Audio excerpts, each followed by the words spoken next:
And like I said, we're supposed to live in a civilized, free society. We don't. When they can walk in, take you as a child, turn you into a killer, and then use you, abuse you, and when they're done, throw you away. It shouldn't happen. So I sit there and I start taking these puzzle pieces. And this fits, this don't fit, and I'm going like this till picture. And I sit back. The lady walks up to the front. The guy walks up behind me. She looks at him and smiles, says, "We've got one." And that's when it started. That is where they were weeding out who's good at this, who's good at that, who's going to be a soldier, who's going to be a psychic spy. Everybody knows that Hitler was looking for the ultimate soldier, that super soldier, ultimate warrior. Hitler was also heavily into the esoteric arts with mind control. And at that time, they started combining the two. Mind control, super soldier, ultimate warrior. They just started putting it all together into one project, and that's where they got me. My kicks in my right leg were 120 miles an hour. My punching power was well over 18 to 1,950 foot-pounds. That'll bust concrete blocks. And I put 3 rounds through the heart of a very high intelligence official. This guy grabs me by the throat, and I just snapped sideways, threw my hands palm down, just threw them down, and screamed inside my mind. The guy goes up and back. I never touched him. I look over and there's George Jr. sitting at the bar with the Secret Service bodyguards, drunk as a skunk, with the Secret Service trying to get him to calm down. Now, that's when I snapped awake. I don't remember driving there. Let's back up and find out exactly how you got into this program. They wanted people who were half Native American and half Celtic, whether it be Scottish, Irish, didn't matter, as long as it's Celtic.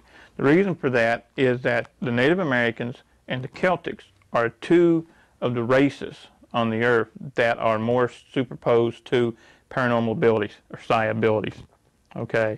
And as a matter of fact, both of these cultures practice paranormal abilities.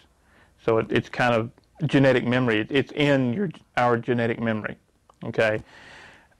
And I thought that's basically what it was. Until about 2 years ago, when I found out that my father was a CIA agent. My father's been dead now for almost 15 years. I never had a clue. But with that new information, it made a lot of smaller tidbits of information and a lot of things that happened in the past. Now it all fits. Okay? Basically, what happened with me is in 1966. I was 6 years old. And both my parents loaded me up in a truck, took me to town. Yeah, it's at the edge. It's dark, it's cold, snowing. I'll never forget the day, okay, because it stands out. Why are we going to a hardware store this late in the afternoon? So we go into the store, and at this time my mom and dad are like not fighting, but they're not getting along. And I've been in this store several times with my grandfather. And we go into the back. I've never been to the back. And there's a door there that if you didn't know it was there, you'd walk right by it. So we go in, and here's 6, 7 other kids about my age. And they're all sitting at these tables, like these kindergarten tables, sitting down low with the small chairs. And they all have the same thing. They look like puzzle pieces. Well, this lady comes in that did not fit. Okay, she's tall, she's elegant. The fur coat, come on, this is Eastern Kentucky, okay? Don't happen, all right? And she played a very prominent role from there on, because she's in several of my memories. And she sets me down to play. She says, she gives me a stack of blocks, okay? And what they are is they're puzzle pieces. And says, make me a picture, and walks off. So I look around for my mom, and she's with a guy there who's in a suit who, again, shouldn't be there, okay? And they have a clipboard, and she's signing some papers. Now, 6 years old, I puzzled, but you don't think much of it. So I sit there and I start taking these puzzle pieces. And this fits, this don't fit. And I'm going like this till picture. And I sit back. The lady walks up to the front. The guy walks up behind me. She looks at him and smiles, says, "We've got one." And that's when it started. I was given something to drink. I remember feeling sleepy, and that's it. So are you saying, did you go home with your parents No, that night? No, I did not. I see. I was taken directly. This is what I found out later, because once I went to sleep with whatever was in the drink, the Kool-Aid or soda, whatever they gave me, put me out.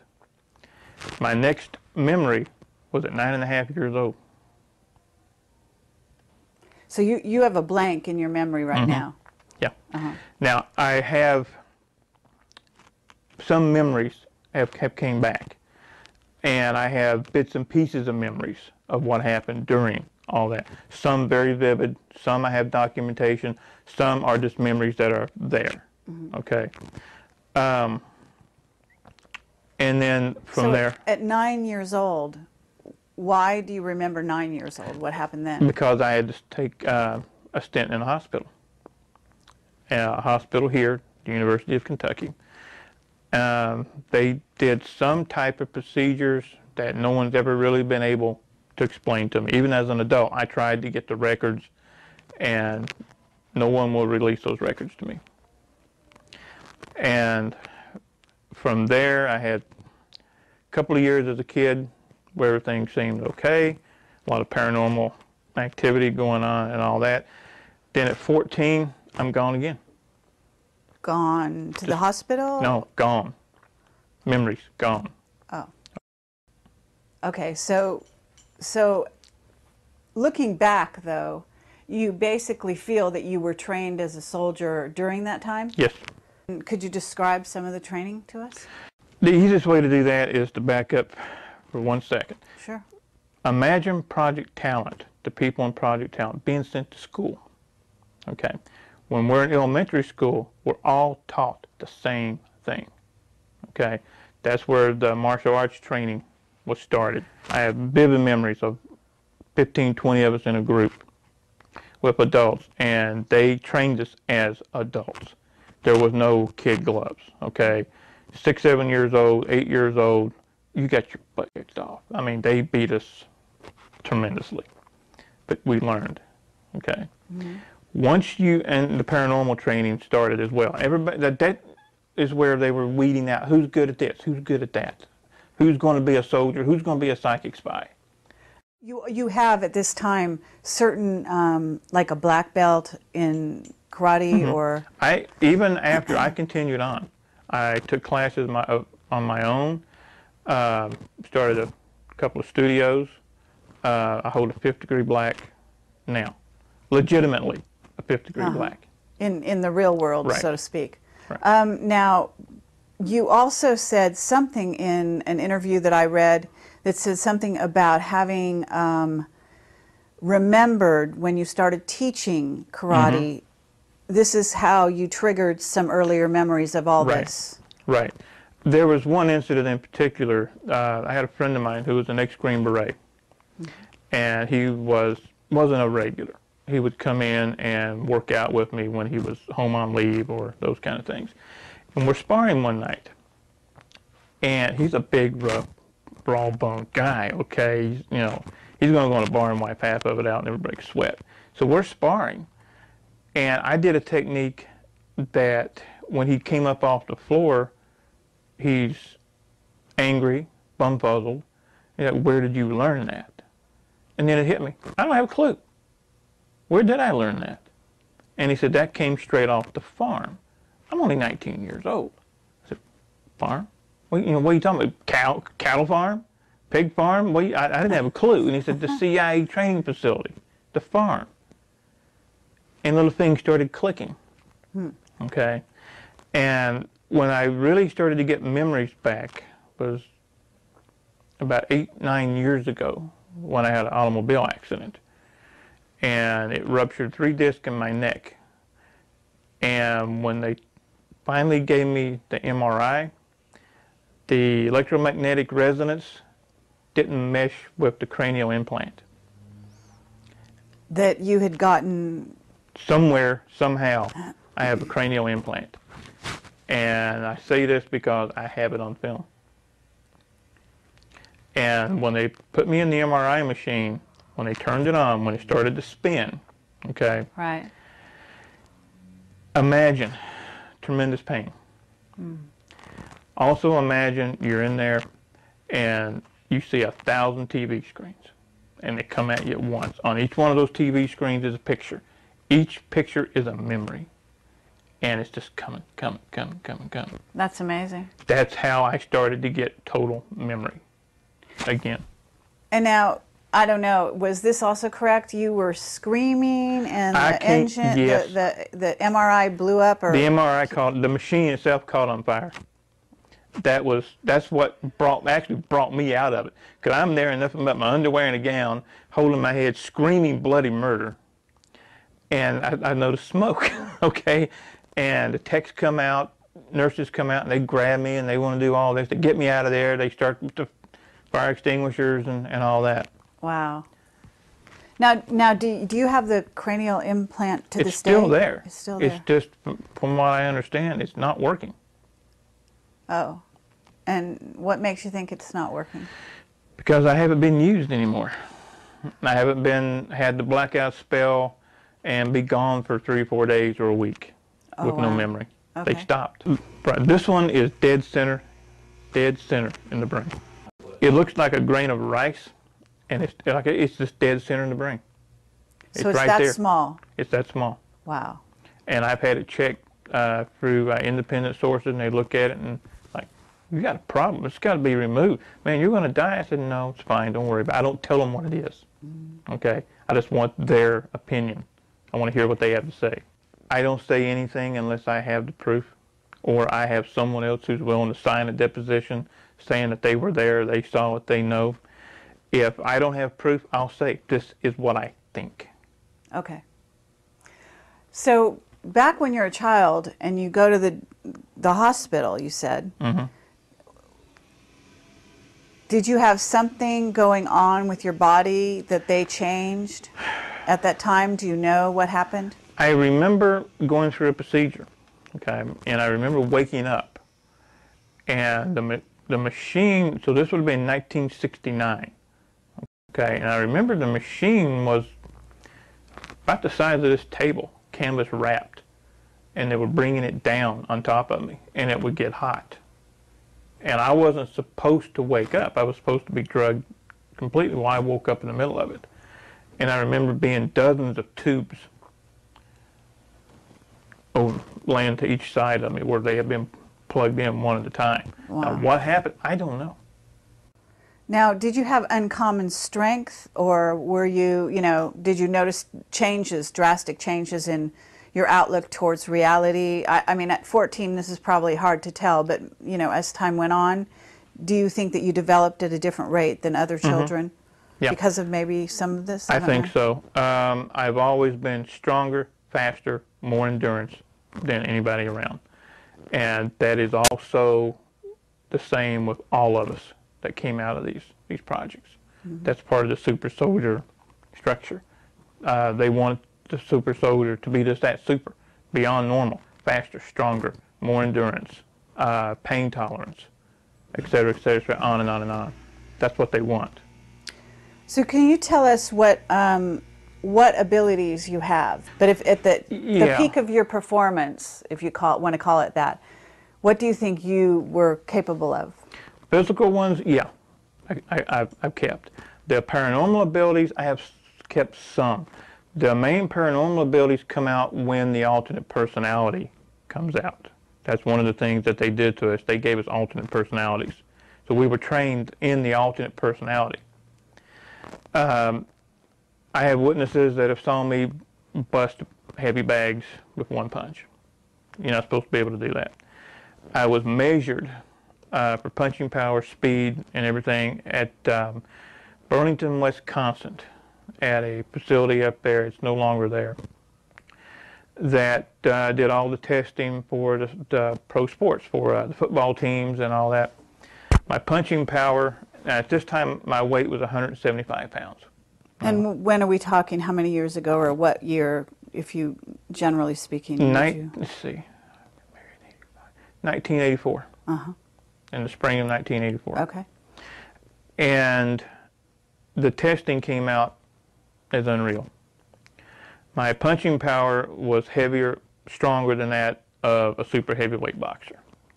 My kicking power and speed was even more than that. My kicks in my right leg were 120 miles an hour. My punching power was well over 18 to 1,950 foot-pounds. That'll bust concrete blocks. Okay. Now, in terms of your psychic ability, what were those abilities? My primary psychic abilities, and the ones that I have kept in this personality, is being able to get in someone's mind, being able to foresee what's events in real time. And when I mean get in someone's mind, I don't mean read their mind, read their thoughts, hear their thoughts. It's more of what some people that I work with now we call picting. We see pictures of their thoughts. Like you may be thirsty, thinking about a soda. I'll look at you, I'll see a Pepsi can. Okay, that's what happens. And these type of abilities to a fighter, a soldier, or an assassin, think of the edge that gives that person. So, do you have absolute recall of times when you're in the other personality now? I have witnesses to that, yeah. See, what happened is I'm not supposed to remember anything right now, okay? I imagine. The people who start to remember are usually late 50s, early 60s, okay? Much too old to really do anything. But I'm not saying 60s old, but in this society, by the time you're 60, 62, anywhere in there, people write you off. So how old are you now? Because I can't tell. I'm 46. Uh-huh. I know. No, So, everybody says you don't look 46. That's one of the other traits that we have. None of us look our age. Longevity. Yeah. Okay. Most of the people who when they start getting their memories back, when they get their memories back is when the personalities begin to mesh. They're no longer personality A, personality B anymore. They start going together. So when all these other memories start coming in, meshing with the other memories, they go nuts. Most people. So most of these people committed suicide. Okay. Okay? And now the ones who didn't wind up in asylums. Is it possible, Duncan, that they could also have been programmed to commit suicide? Yes. Like Yes. a kind of self-destruct when no longer useful? Absolutely. So you kind of have beat the system in a certain sense. And you must have had struggles. So what's keeping you going, and what is it that you think allowed you to sort of maintain? After the car accident, we moved from this area. We moved to upstate New Jersey. I was never supposed to lift anything over 5 pounds again. I was never supposed to be able to hold my arms above my head. That's how serious the neck injury was. 2 o'clock in the morning, I'm sitting in my apartment in New Jersey, and this little voice comes in. Says, "What the f is your problem? What's wrong with you? You wimp, you're going to give up? You've been a fighter all your life. Get up and fight." I started doing push-ups that night. A year later, I'm fine. So you basically brought yourself back from your injuries. The injury's still there. I can go to a neurologist right now, let them do an x-ray, and they'll look at me and say, "You need to be in surgery today." Okay? Huh. But I refuse to go. The pain is still there. I live with pain 24/7. And again, if this hadn't been done to me as a kid, yeah, I'd probably be taking pain pills on a regular basis. But you're not. I take nothing. So now I'm curious, because you have this tattoo on your arm. It looks actually kind of beautiful. Is this something you got in Vietnam? No. This was supposed to be one of a kind. It's my design. Really? This was something that came to me in a dream, actually. Wow. And I designed it. Is that a dragon? That's a dragon. Uh-huh. And I had a tattoo artist do it for me. And it stayed one of a kind for a couple of years, and then all of a sudden I started seeing it out, and she does have her work on a website. Uh-huh. And then I'm walking in the Walmart across the street of all places about 6 months ago, and there's a paperback novel, and that's on the front cover of the paperback novel, identical. And you designed it? And I designed this. Wow, cool. It's very nice. So what happened in Vietnam? Because you have an amazing story about that. I was in North Vietnam twice that I know of. Okay. Some of these areas are still murky because, like I said, I keep finding out more things every day. Okay. Once when I was 12 years old. Okay. I know people say, "My God, 1972. You were in Vietnam in 1972." Actually, we weren't in Vietnam. We were in Cambodia. Okay. We weren't supposed to be in Cambodia. A Navy SEAL team and a Marine Corps recon team were pinned down by the Cambodian Khmer Rouge. They called in for reinforcements, somebody to get them out. And I'm telling you exactly what a Marine Corps recon captain and a Navy SEAL captain told me. Now, I have my own memories of it, but I saw it from my point of view. I'm going to tell you what from their point of view. A black helicopter, a Huey, lands. 12 kids come off the chopper.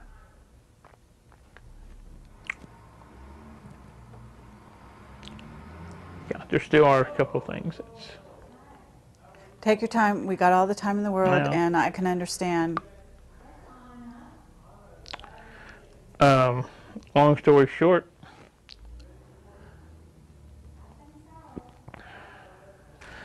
we came off the chopper, formed a semicircle, and we all held hands. Were they all boys? No. Oh. Were they all around the same age? Yeah, I was the oldest. Okay, so all around the age of 12? Anywhere between 9 and 12. I was team leader. Okay. On that.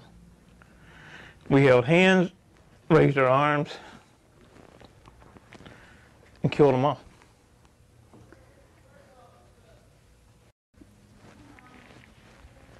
Who did you kill? Every Khmer Rouge soldier within 20 miles. How is it that your powers were able to target the other side and not? I wasn't the trying to think of the phrase. I was like the lead battery, but I wasn't the one who did the targeting. Aimed. So you didn't actually aim your power. You guys were the power. Someone else did the aiming. Was it the kids that did the aiming or someone else completely? One of the other kids. Oh, yeah. Okay. Now, did you know the other kids? Mm-hmm. At the time you knew the kids? I know one right now. Do you? Mm-hmm. Okay. Now, is this person willing to come forward or not? Not this one, no. Are they even aware that they're one of them? Mm-hmm. Are they? Yeah. Wow. Okay. Well, I mean, we really appreciate that you're sharing this with us because this is obviously a huge thing, and people never like to talk about the sort of negative side of the powers of the mind, but obviously this is one of the applications, and there's no reason to hide it. It's not that. It's funny. I've done a lot of things that were not of my doing, not of my making. Mm-hmm. Some of them bring out an emotional response. Some don't. Some are kind of like, so what? And some, I have no control. Mm-hmm. And I go through this little emotional, and then I'm okay, and then I'm fine with it. Sure. You know, it's like, I can't cry on command. Believe me, I've tried. Okay. But the way it was explained to me, it makes perfect sense. 12 kids. Imagine 12 batteries. You have one battery, you might get nothing. Add 2, you get a jolt. Add 3, you get a burn. Add 12, mm-hmm. you get electrocuted. Mm-hmm. That's basically what we did. the 12 of us linked, joined up through everything, kind of the semicircle, start from the center, because I was in the center, like this, out. And that's what happened. And this is something you guys were obviously trained to do. Right. Do you have a memory at all? Has anything come back of your trainers? Remember the lady in the hardware store? Yeah, she figured very prominently when I was young. The next memory I have of her is in a lab coat. And I'm in this house. It's been described to me as the mansion. And I have my couple of ideas where this place is or was, but I have no proof. Okay. I'm in a hallway, and there's green and white tile. These 12 by 12 tiles is on the floor. And I'm doing something that all of us that come out of this has the same trait. We don't like come down on one knee or anything like that. We squat. Makes no sense in some ways, but in some ways to us it does. We squat on the balls of our feet with the arms out loose, almost like an animal. Okay? Okay. About 10 feet away, I have a small water bucket. And what I'm doing is raising the bucket, trying to turn it over, sit it down gently. Raising it with your mind or with your Correct, hands? just with my mind. I see. And what I'm doing is I'm raising it, turning it about halfway, and it's just dropping. I'm not getting it. Okay? And I look around, this lady's behind me with her clipboard, taking notes. And I tried to get a response. I looked at her trying to be nice. I said, I've almost got it, I've almost got it. And she basically just looks down, snarls, and walks off. There was nothing nice about any of this. Wow. So, okay. You said you were in Vietnam twice that you remembered. What was the second time? The second time, all I remember is being shot down. We were taking off in a Black Hawk. No, I'm sorry, not a Black Hawk. That was that's another incident in a Huey, and we got about 10 feet off the ground, and took some anti-aircraft fire, and we went down. And this Navy SEAL captain, who we've talked about, is the one that pulled me out of the chopper. Oh. So this is the guy, the witness that you say is also witness to the Vietnam incident that you told us Right. with the kids. Correct. And he was in charge of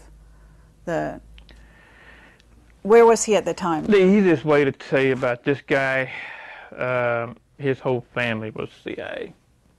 Okay. He was one of the most decorated and had one of the best kill records in Vietnam. His abilities as a sniper were unparalleled.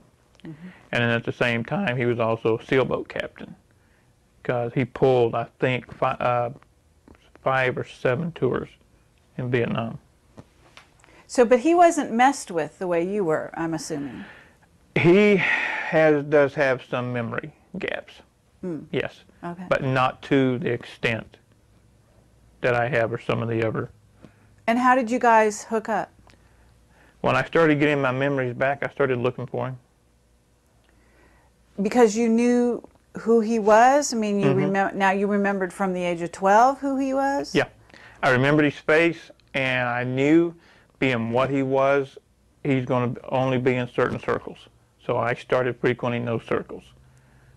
And I finally found him, and we sat down at dinner at a casino and started trading stories, and that's history.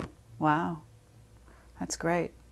Is he willing to come forward on record? He is, yes. Would you introduce us? Yes, Thank you. absolutely. Okay, so can you tell us a little bit more? I mean, I'm going to imagine you were a remote viewer, am I right? Not one of the best, but yeah. Okay. So you were physically trained, you were mentally very astute. What was your title? Were you, in other words, you said some were psychic spies, some were warriors? Correct.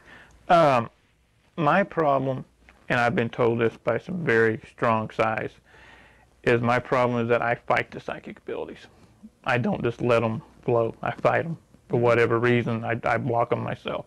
Mm-hmm. I went, as I graduated through Project Talent, you know, I said it was a school, moving on. At what age was this, would you say? This would have been mid to late teens. Okay. I was turned into a soldier with psi abilities. Mm-hmm. Like I said, I wasn't one of those that was put into the pitch black room and could tell you what a politician 4,000 miles away was having for breakfast. Okay, I wasn't one of those. Okay. I know some people who were. Sure. But I wasn't. Now, did you know Joseph McMoneagle in that? That name does ring group? a bell. Uh-huh. I've been asked that before. I just can't say for sure. Okay. So where were you based, do you think? I mean, you weren't based in Kentucky. No. I have memories of being in several different training facilities. I do know I spent 3 years on St. Thomas, on the island of St. Thomas in the Virgin Islands. And that was verified to me about 3 years ago. Okay. I'm going around seeing people, and they're looking at me and saying, I haven't seen you since you were a kid. I guess what I'm trying to get at is, you know, once you were trained, you were sort of ready to go. So where did they use you? Do you have any idea? You know, were you in war? After Nam, I do have some vivid memories of a couple of assassinations that were carried out. I have memories of being on military bases. And I had it verified that I was at Norfolk Station, Norfolk, Virginia, by a radar man who was stationed there when I was with a team. And he contacted me because he saw my picture. And so he told me, what happened during this time is that he told me things as fact that happened that I thought were just dreams/memories. And he's telling me this without me telling him anything. Were you an assassin? Yeah. Okay. Yeah, I was. And I don't know, how did you assassinate people, and what kind of people would you be assassinating? Do you have any idea? I mean, were they people in wartime? Were they Americans? Some, yeah. One that I remember, and I think I remember it so vividly, is because it was the last one. The last time I ever did anything for the government was in D.C. And I put 3 rounds through the heart of a very high intelligence official. Now, do you have conscious memory of this? Or? Of this one, I do, yes. Okay. I never knew the name. I was given a photo, a target, habits, do the job. That's it. And do you remember any operations taking place in other countries? France. In France? Mm-hmm. That's interesting. What the vivid memory is that I have, and I also was shown a photograph of me sitting at a little cafe from the Eiffel Tower. Okay? I have no knowledge at that time of being in France. But the guy showed me the pictures of 8x10 black and white, and there I am, drinking something out of a cup of steam, and there's the Eiffel Tower in the background. Wow. And I remember doing a job, but I don't remember what it was about. A decoy was sent in, and what the lady was to do was to get the guy to come out of the bar, hopefully not exactly in his right mind, inebriated if possible. And my job was to snatch, grab, get the information, and then terminate. And I remember doing the snatch and the grab, and then the memory fades from there. Uh-huh. So you must see movies, right? No, I don't. Oh, you don't go to I movies? can't. Okay, because I was wondering if maybe, you know, there's a lot of violence in movies, a lot of scenes of that kind of thing, and I was wondering if those might trigger some of your memories. They do. Violence per se does nothing. I love wrestling. Okay. As a matter of fact, I used to incorporate professional wrestling techniques into my teaching when I was an instructor. It's not the violence per se. The last movie I tried to watch of that nature was The Bourne Identity. I couldn't get halfway through it. I do a total change. Okay, you see your personality does a change? My personality changes. God help whoever I'm watching a movie with. And I'll just get up and walk away. Sci-fi movies don't bother me. But anything concerning government black operations, CIA, NSA, covert killings, I can't do it. Do you have any remembrance of other planets? I know this sounds a little out there, but I have No, heard of actually some not. soldiers. Actually not. There is one thing that a couple of us share, and that is a deep fear and dread of the planet Mars. Bring up the planet Mars to us, and it's just like watching Well, one of those movies. I was just about to do that. So, yeah, Mars specifically. There is something about Mars that changes our entire attitude at that time. I know one person who point blank says they better leave Mars alone. Leave it alone. Meaning, leave it alone. Don't talk about it, or meaning don't go there Don't go. That they're waking something up. on Mars. Mm-hmm. Now you're still a psychic, would you Sure. say? Okay. So you must have some thoughts or associations with Mars. Are you willing to talk about that? I mean, because I know that you said that you develop headaches sometimes after these talks. Mm-hmm. You know, where you reveal and kind of go back in your own mind as to your history. I'm and so having on. a good one right now. Headaches are part of the conditioning. Sure. Okay, it's a headache, but it's a fake headache. It's a programmed headache. I'd like to know if you see special machinery. Yes, Okay. it's underground. And have you seen any certain kind of beings there? Yes, they're in stasis. It's like a kind of artificially induced hibernation. Thank you. And is that, it's not humans that are in that state? No. It's the beings. And they're very tall. They have long features. Do they look like the Egyptian Quite a bit. believers? Okay. Quite a bit. Talk a lot about anger in the recent interview that I saw that you've got, I guess, on your site. Yeah.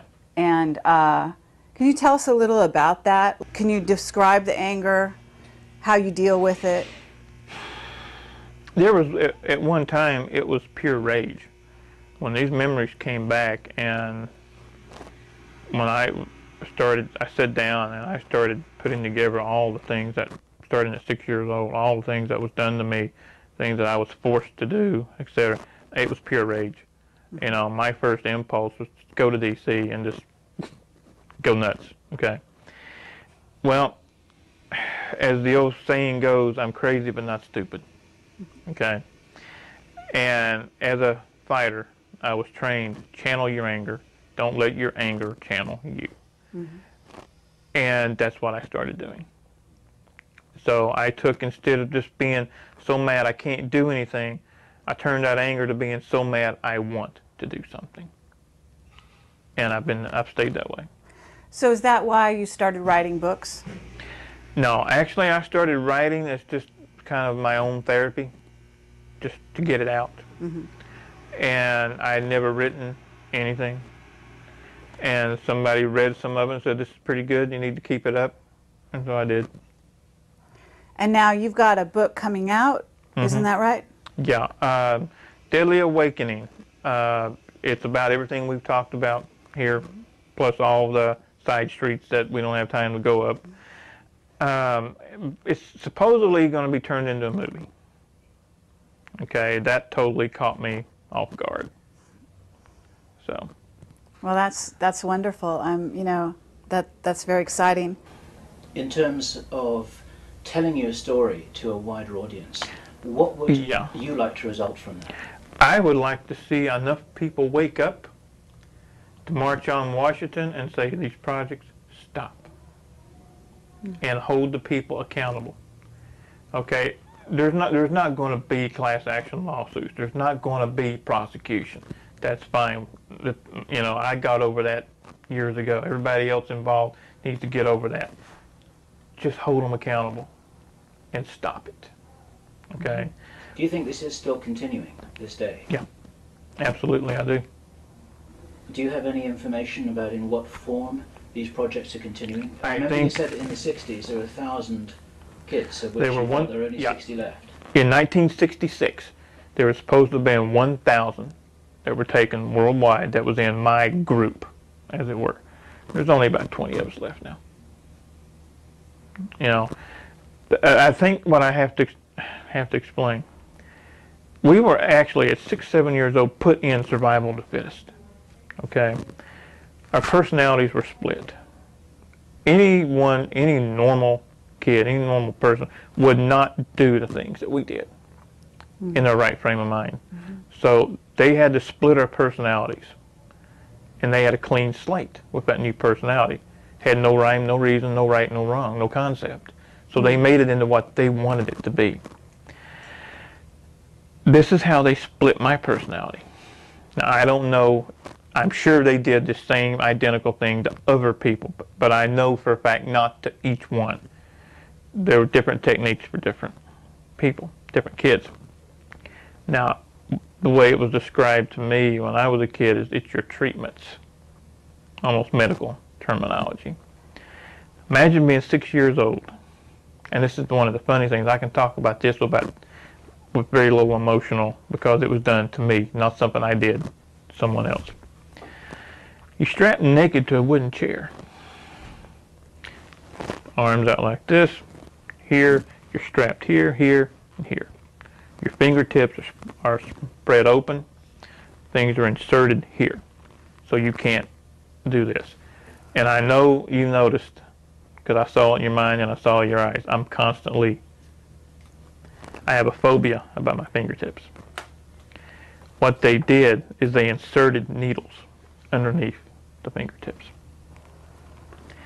That's bad enough. Hook those needles up to electric current and turn it on. Waterboarding is where you basically drown the person and then bring them back. In my case, they did 2 ways. Strapped to a chair and would take a water hose and just spray it. You can't breathe, and then you're gone. Then they bring you back and all that. And then I remember having my head dunked. That's why I don't swim. Now, what would be the purpose of that? To cause pain, intense pain. What happens when the body and the psyche goes through the amount of pain it can tolerate, you black out. You pass out, you faint. Well, the Germans brought over a drug with them. Once injected, it blocks those receptors. You can't black out. You can't even force yourself to faint. So once the psyche has gotten to a point to where it cannot take any more, you have 2 choices. Split off into another personality to save yourself, or die. Okay. Okay, I understand. When the pain becomes too much, the way you're able to survive and stay together mentally is actually to go someplace else. Exactly. And you go so far someplace else that you're actually in another, creating another part of you. Exactly. You create a total separate individual to where they can pull out that alternate personality. Now, 1 second I'm me, next second I'm somebody else. Now I'm back to me. That's how they wanted you. Have you seen Manchurian Candidate? No. You never saw that? No. Okay. Well, if I refer to that movie, I don't know if you know what I mean, but I know what Manchurian Candidate is. You know what it's about. Yeah. Okay. Is it possible that you could be activated by a phone call, say?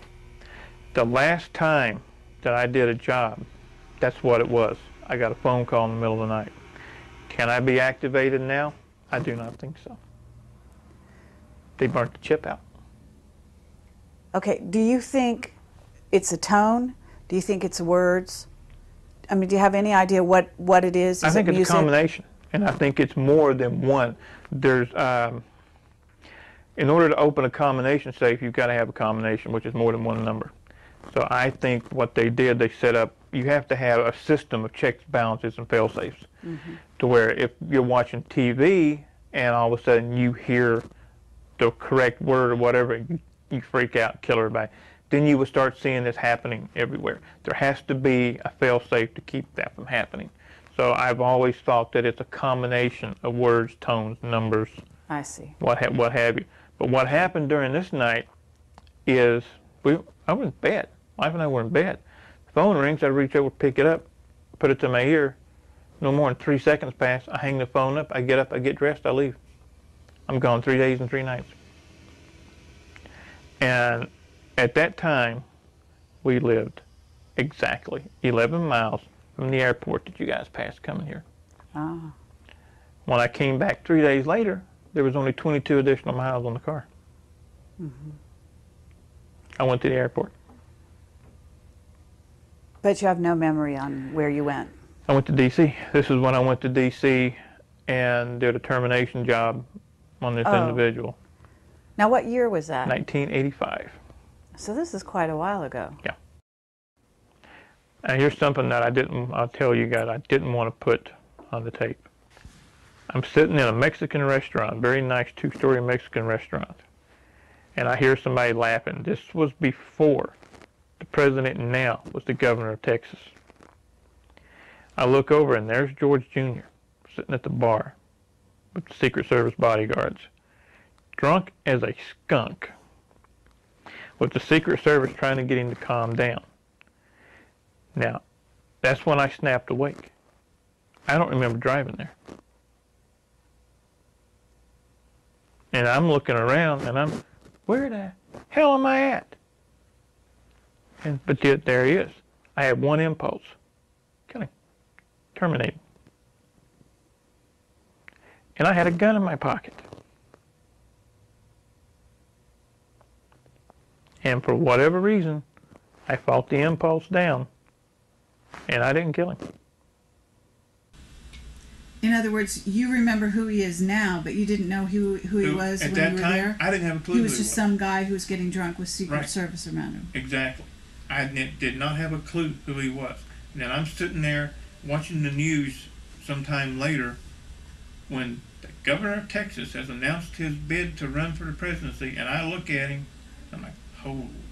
Oh, this was before he became president. Yes. I got it. Years before.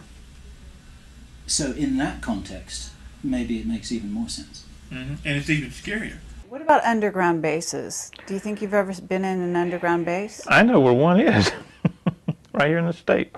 When I was in my mostly late teens, okay, that I remember, the farmhouse that we lived on was situated in a valley.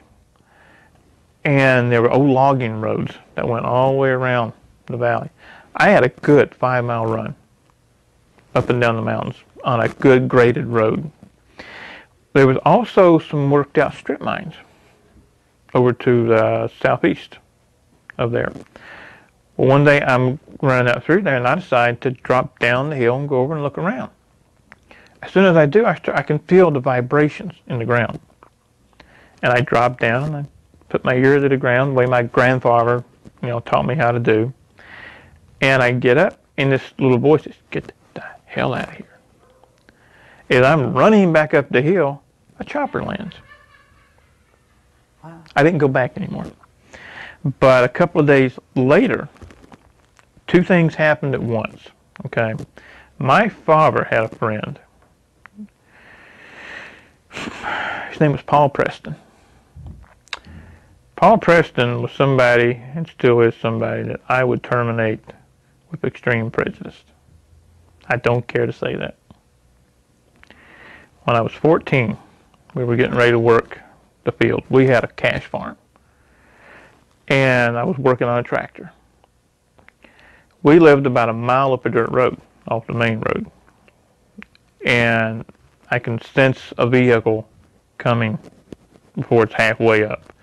I stop and I look out, okay, and I see this grayish silver van coming up into the driveway. Brand new. has a UHF antenna on top. I've never seen anything like this. Again, this is Kentucky in the mid-'70s. Nobody had that kind of money.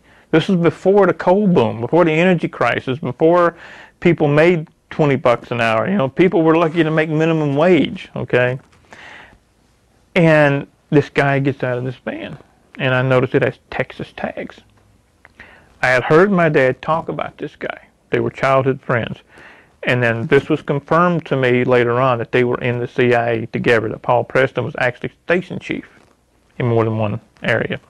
But he gets out of the van, just calls me by name. I never met the guy before to my knowledge. And in that instant, I had two thoughts. One was run, because this guy's bad news, this guy's dangerous, run. The other was take him out, kill him before he kills you. Okay? I'm only 14 years old. Wow. Yeah, my hair was longer then than it is now. And my dad comes down from the house. And they do the handshake, slap on the back, huggy, all this kind of stuff. Well, Mr. Preston looks at my dad, gets real serious, says, we got to go talk. Now, my dad changes. His demeanor changes. So they go away for about 20 minutes. And all this time, you know, I got the tool chest. I'm getting the tractor going, you know, spring plow, you know, all that kind of stuff. 20, 30 minutes later, Paul Preston comes back down from the house. He ain't talking to me then. He's in a real bad mood. Gets in the van, leaves. I barely saw my dad the rest of that day, because this is early morning because it's still cool. You know, didn't want to be around him the rest of the day. Okay, he was one ticked off Irishman. Well, that night, okay, my mom had a habit of sitting on the front porch at night. And I slept upstairs. She came in that night about 10, 11 o'clock, screaming for my dad that there's something over top of the house. And by the time he went out, it was gone. And I could hear the whole conversation. She said it was bigger than the house, was round, had lights all the way around it. I didn't know anything about UFOs. I knew nothing about that. I knew farming. I knew martial arts. You know, I knew how to fight. I knew how to hunt, how to track, etc., etc. I knew nothing about anything like that. So the next night, this happens again. The third day, something happens to me. Okay. All the time I work and I train. I work and I train. So I'm going 12 hours a day every day. I worked out even harder than I had ever done before.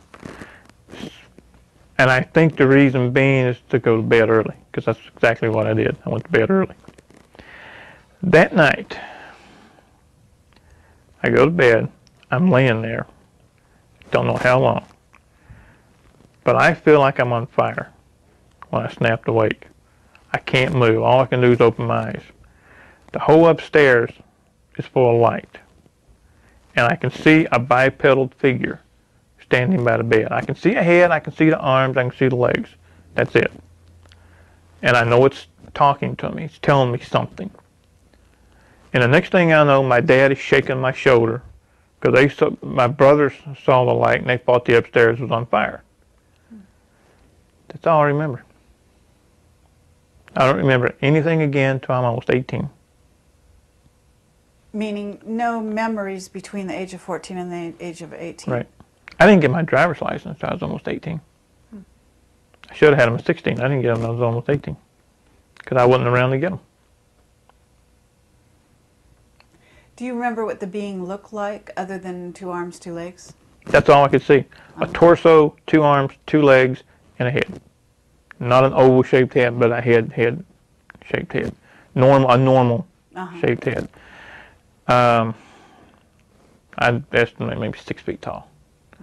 And it was white as well, but a paler shade of white than the rest of the white in the room. I think all of these go together. The visit from Paul Preston, the craft over the house, and then my leaving again. All go together. And your father's anger, perhaps? Yeah. Okay. I think he may have thought, for whatever reason, that I was clear of it. And then Paul Preston comes back and says, no. I don't think he had a choice in the matter. The only anger I have with them is not coming out and telling me something. Okay, especially after I'm an adult, and I start getting memories back, and I start saying, okay, what gives here? I know this isn't what happened. I know this wasn't right. What gives? I think I deserved more of an answer than can't tell you and leave. The first thing I did is when I started getting memories back is I started looking up old friends. And I would ask them, during this year, 73, 74, 75, where were we? What were we doing? I have memories of doing things.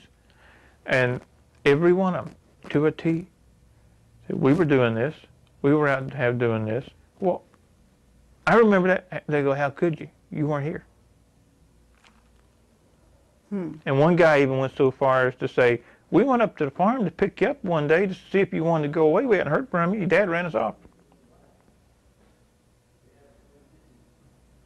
Those were, so what I had of those years were false memories. The memories I had of camping, going to the Dairy Queen, that kind of thing, were implanted. So you also said in your writing that you have one of your arms is wired or something, is the what right you call one. it? Yeah. The implant is right here. I know it's right there for two specific reasons. One, I had a guy put a meter over it, and they found it that way. And two, it itches. And what it is, I call it an enhancer. It increases physical strength and speed. There's like wires that run from it that go down the arm out into the fingers, and it's only in this shoulder and this arm. It's not body wide. I wish it was, but it's not. This is the hand and the arm that I've busted many heavy bags with. As a matter of fact, there was an incident to where I grabbed a guy who was a good 40 pounds heavier than me and just straight up off his feet. And then when I realized what I had done, it just dropped. It's like it's tied. I don't know the science of how it's tied in. I really don't. But I know that it's tied in with the fight or flight scenario. When there's danger, it kicks in. If I feel threatened, it kicks in. The throwing of energy, yeah. That one freaked me out when it happened. I had a job in Lexington, a place that was, at that time was called the Community Kitchen. There was no kitchen. What it was a facility for homeless, indigent, that kind of thing. We had doctor's offices, we had social service offices, showers, clothing, all that. But it was also a haven for pushers, users, abusers, rapists, killers, you name it, they came in there. We could have 60 to 100 people in the facility at any one time, and I was chief of security. And we had a fight that broke out. I mean, it was nothing. We'd have 3 or 4 fights a day, okay? But we had 2 girls get into it. They fight worse than men, okay? And my partner had one holding her down. I was holding the other one down. And when I say holding them down, I was just sitting there with one arm on her shoulder, okay? She was laughing about it. And the next thing I know, I look up and I see this extremely large man standing over top of him. And he's got 3 or 4 friends with him. And he's giving this routine. I'm giving you to the count of whatever to get off of her. I'm going to do this. Well, I snapped. I'm on the ground. I look up. I see I'm outnumbered, outgunned. I changed. Normally, I would have just rolled out of the way, got up, started cussing him right back at him, threw him out the door. No. I stood up and hit him. And the witnesses there said I didn't just hit him once. I hit him 12 times in a matter of a second. It broke his neck. His neck was as big as my legs. And it just snapped his neck. Well, when that happened, the whole facility went berserk. It just went, half of them were coming at me and my partner, and the other half was using it as an excuse to get whoever they didn't like. Mm-hmm. And it's during these times that something happens that I can't explain.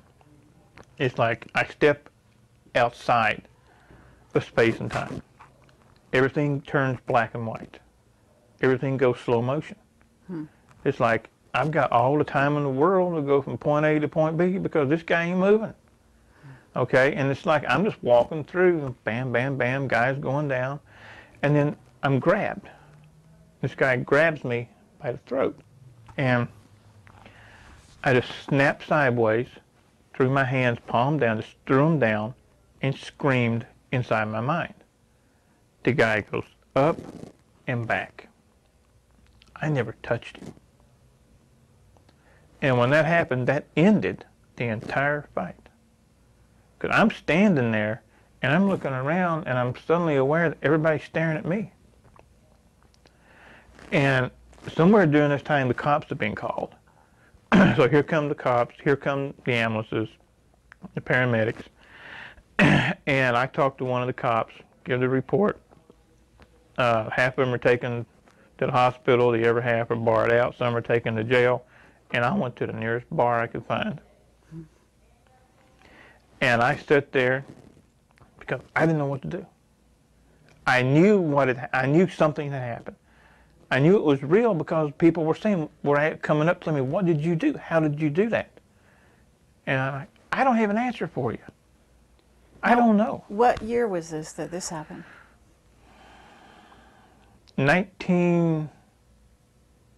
either 89 or 90. I'm trying to, I worked so many jobs during that time, during those years, which is something else that I've been told is indicative of all of us that came out of these black operations. None of us could hold a job. It was like, and I know from personal experience, we'd be the greatest thing since sliced bread for a couple months, and then all of a sudden the boss or supervisor comes out, finds something wrong, and we're fired. What I found out over the years is that that's not unique to me. Is they want to keep you one step below poverty level, keeps your mind occupied on other things. Right, survival, Right. daily survival, so that you can't go further into your own memories type thing. And there's also another reason for that, and I've been told this by more than one person. Who listens to somebody who's broke? Sure. But everybody listens to someone who's wealthy. Yeah. And I think those two go together to make that. There was an incident which you also reported that you described as a kind of personal teleportation incident, or you went through a wall and you had a witness. Yes, absolutely. What do you recall about that? I get freaked out every time I think about that one. It was at a house in Oklahoma, and I was helping a friend of mine move. And I was in the one bedroom, and she was in the kitchen. For me to get from the bed to the front door would have entailed going down, cutting across, down, cutting across, very winding way. Well, as I said, she was in the kitchen, straight line, kitchen, living room, front door. No door in between, no wall in between. Well, she was reading and doing her own thing in the kitchen, and I'm sound asleep. And her youngest son gets up screaming and goes to the front door trying to get out. This is 2, 3 o'clock in the morning. She jumps up, starts to run to get him. I hear the scream, and I remember raising up on one shoulder, in the mind, seeing the kid, reaching toward the door, and I'm at the door. She said that I came through the wall in front of her, and all she could do was to stop and say, whoa. And I think whatever I did, if I had froze inside that wall, that would have been fun. My grandfather, my mom's mom, was a full-blood Cherokee. And he gave me the name of Greyfeather. Gray feather? Yeah. And I asked him once, I said, Pops, what does Greyfeather mean? And he said, you're a tween man. And he had an accent, and I said, a what? He said, you walk between worlds. And this is before I knew anything about anything. I saw 9/11 2 weeks before it happened. I put it up on some bulletin boards on the net, was laughed at. I lived in Delaware at that time, right on the eastern shore, walking distance to the beach. I had a trip planned to Boston. A couple of days before the trip, because we were going to drive it, I get a phone call. And it's the metallic, digitized voice. It says, postpone your trip. 2-day window, plus or minus 1 day, wherever, here, or here. It's going to be something big happening in New York. You don't be caught in it. Now, have you had other premonitions that haven't come true yet? Yeah. I've seen this country almost split in half. I mean, physically split in half. Again, I lived in Delaware, and I just laid down, and it's one of those times where 1 minute I'm here, next minute I'm here, okay? And I'm looking down on the United States. This is before I knew about the super volcano and all this and that, but I saw that area all going up into Canada, coming all the way down into Mexico. The whole western part of the country split off from the rest of the United States. And what I'm seeing is like a river of fire coming all the way down. Wow. And did you have a timeline for that? Soon. Very soon. So are you making any plans for yourself and your family because of what you're dreaming or seeing? Yeah? Yeah. Are you finding a safe place? There's really not going to be a safe place. The best preparedness that I know of is to be able to be mobile. There is no one safe place. Okay. I started to go public when I lived in Delaware, after an attempt was made on my life. So when was that, approximately? About 2002. I was out for a jog. I mean, I'd had other things happen before, but I didn't, at that time, never made the connection, okay? Now I make the connection. I was out for a jog, and it's in the wintertime, and I hear a motorcycle. Motorcycle? You ever been on the East Coast in the wintertime when the wind blows? It's frigid. I have, actually. And I'm out jogging, and I hear a motorcycle, and the ears go up, the hairs start standing up, one of those. So I go from a hard run just to a light jog, and I see the motorcycle. Solid black. No insignia, just solid black. 2 riders dressed in black. Black OPEC face mask. I'm going this way, they're coming this way. This thing is going so slow, I'm trying to understand how in the world it's staying up. And as it comes up to me, I'm running scenarios. Okay, I'm wearing ankle weights and wrist weights. Like, okay, I'm waiting to see a gun. So I'm thinking this was coming off, this is going to throw, forward row, kick the back wheel, try to get an advantage. Just all this is playing out in my mind. The guy does open his coat, puts his hand in his coat. This is the rider. All I see are 2 fingers. Points them at me and goes like this. And goes back. And I'm thinking, okay, this is just a warning. Okay. And they slowly go on down the road, going toward Route 1 to go north.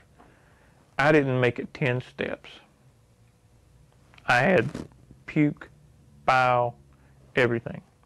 I had to crawl home. I was sick for 3 days. I finally got to the doctor and said I had some kind of unknown viral infection.